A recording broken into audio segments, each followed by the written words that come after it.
Ο θλιμμένος κύκνος της Καστοριάς. Μια αληθινή ιστορία που μοιάζει με παραμύθι. Κυριακή πρωί και φύγαμε για μια ημερήσια απόδραση στα Ιωάννινα. Μια μέρα χαλάρωσης πριν ξεκινήσουν οι εξετάσεις. Φτάνοντας στη λίμνη, χαζεύαμε τους κύκνους και παρατηρήσαμε ότι ένας κύκνος ήταν μόνος του, μακριά από τους άλλους. Φαινόταν θλιμμένος και αποφασίσαμε να ρωτήσουμε τον υπεύθυνο αν γνωρίζει. Έτσι ξεκίνησε και μας είπε την ιστορία του.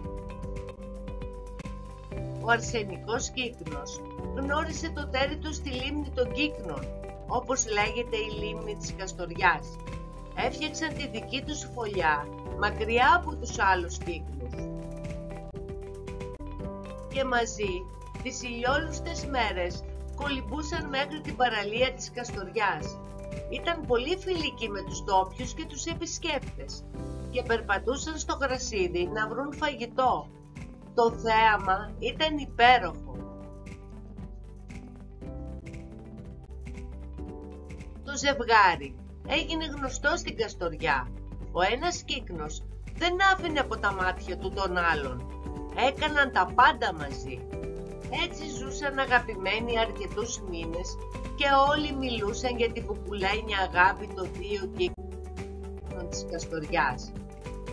Ώσπου το Φεβρουάριο του 22 συνέβη ένα δραματικό περιστατικό.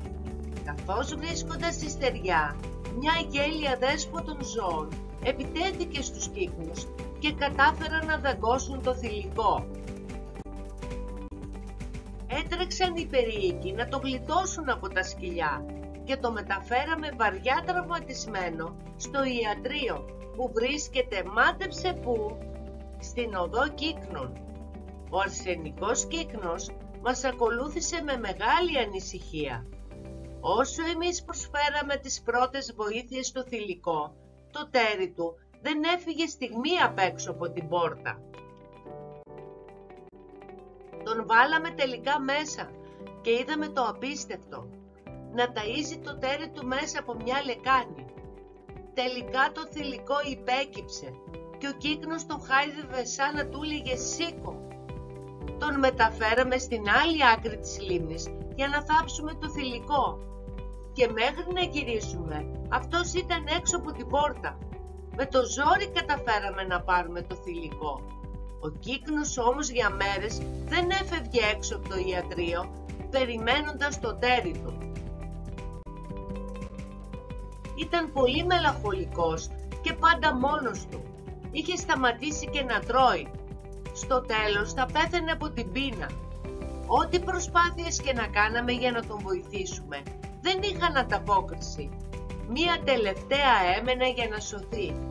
Τον φορέσαμε κόκκινο περιλέμεο και τον μεταφέραμε εδώ στη λίμνη των Ιωαννίνων σε μια προσπάθεια να ανακτήσει τη διάθεση για ζωή.